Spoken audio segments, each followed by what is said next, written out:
Welcome to ధర్మ సందేహాల TV. ఆదివారం రోజు మాఘమాసంలో రథసప్తమి రావడం చాలా విశేషం. మీ పిల్లలు బాగుండాలంటే ఈరోజు ఈ విధంగా చేయటం వల్ల మీకు అదృష్టం వరిస్తుంది. మీ పిల్లల జాతకంలో ఉన్న సూర్యగ్రహం బలపడిపోతుంది.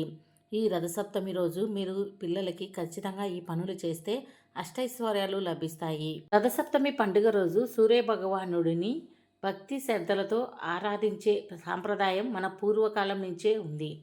ప్రతి ఏటా రథసప్తమి పండుగ మాఘమాసం శుక్లపక్షంలో సప్తమి తిథి రోజున వస్తుంది. ఆ రోజున సూర్య జయంతిగా జరుపుకుంటారు. సూర్యుడు దక్షిణాయనం నుంచి ఉత్తరాయణానికి 7 గుర్రాలపై రథంపై ప్రయాణం చేస్తాడని, ఈ రోజున సూర్య భగవానుడిని ఆరాధిస్తే ఎంతో శుభప్రదమని చెబుతారు పండితులు. అంతేకాకుండా కొన్ని నియమాలు పాటించడం వల్ల కూడా మంచి ఫలితాలు కలుగుతాయని చెబుతూ ఉంటారు. సకల జగత్తుకు వెలుగునిచ్చే సూర్య భగవానుడు రథాన్ని ఎక్కి తన దిశను మార్చుకునే రోజు. హిందూ సాంప్రదాయం ప్రకారం రథసప్తమిని 2026 రోజున సూర్య ఆరాధనకు ఎంతో విశిష్టంగా ఉందని, మాఘమాసంలో శుక్లపక్షం సప్తమి తిథిన ఈ రథసప్తమి వచ్చింది. ఈ రథసప్తమి జనవరి 25వ తేదీ ఆదివారం రోజు జరుపుకుంటారు. ఈ రోజున సూర్యుడు 7 గుర్రాల రథంపై దక్షిణాయనం ముగించుకొని ఉత్తరాయణం ప్రయాణం సాగిస్తాడని భక్తులు విశ్వసిస్తారు. ఈ మాఘ సప్తమి తిథి నుంచి రానున్న 6 మాసాలు ఉత్తరాయణ పుణ్యకాలంగా పరిగణిస్తారు. ఈ రథసప్తమి రోజు అతి ముఖ్యమైన కొన్ని పరిహారాల గురించి ఇప్పుడు ఈ వీడియోలో క్లియర్గా తెలుసుకుందాం. వీడియో ఎక్కడ స్కిప్ చేయకుండా పూర్తి వరకు చూసేయండి. అలాగే మొదటిసారిగా మా ఛానల్ని చూస్తుంటే ధర్మ సందేహాల టీవీని సబ్స్క్రైబ్ చేసేయండి. మాఘమాసం అంటేనే సూర్య ఆరాధనకు ఎంతో విశిష్టమైనది. అంతేకాకుండా మాఘమాసం ఆదివారం చాలా విశేషమైనది. అందులోనూ ఈసారి రథసప్తమి ఆదివారం మాఘమాసంలో రావటం ఎంతో విశేషమైందని, అద్భుతమైందని, సప్తమి తిథి కలిసి వస్తే ఎంతో విశిష్టమైనదని చెబుతారు.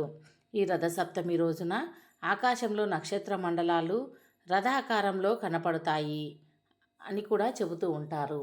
ఈ రోజున సూర్యుడికి అర్ఘ్యం ఇవ్వటం, సూర్యునికి పాలు పొంగించటం వంటివి అత్యంత శుభప్రదమైనవని, ఈరోజు పాలు పొంగిన పాలతో వండిన పాయసం సూర్యుడికి ఎంతో ప్రీతికరమైనదని, ఇక ఈ రోజున చేసే పూజల వల్ల సమస్త రోగాల నుంచి విముక్తి కలుగుతుందని కూడా చెబుతూ ఉంటారు.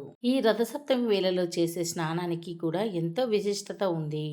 కాబట్టి ఈ రథసప్తమి రోజు చిన్నపిల్లలు స్నానం చేసే సమయంలో కొన్ని నియమాలు పాటిస్తే శుభప్రదమని పండితులు చెబుతున్నారు. ఈ రోజున అరుణోదయ సమయం అంటే సూర్యోదయానికి ముందు సుమారు 1 గంట 30 నిమిషాలకు ముందు స్నానం చేయాలని చెబుతున్నారు. స్నానం చేసే సమయంలో పిల్లలు తూర్పు ముఖంగా కూర్చోబెట్టి అర్కపత్రాలు అంటే జిల్లెడు పత్రాలు 7 జిల్లెడు ఆకులను తీసుకొని తలపైన, భుజాలపైన, ఛాతిపైన, చేతులపైన, మోకాళ్ళపైన, అరచేతుల్లో మొత్తం 7 జిల్లెడు ఆకులను ఉంచి స్నానం చేయించాలి.